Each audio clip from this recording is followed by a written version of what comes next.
005.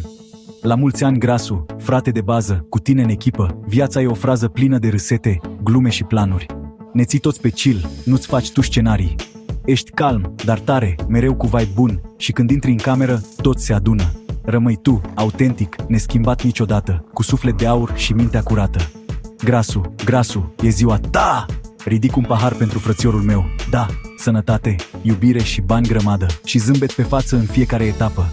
Să-ți fie drumul drept, fără hopuri mari și în jurul tău doar oameni reali, nu actori de ocazii.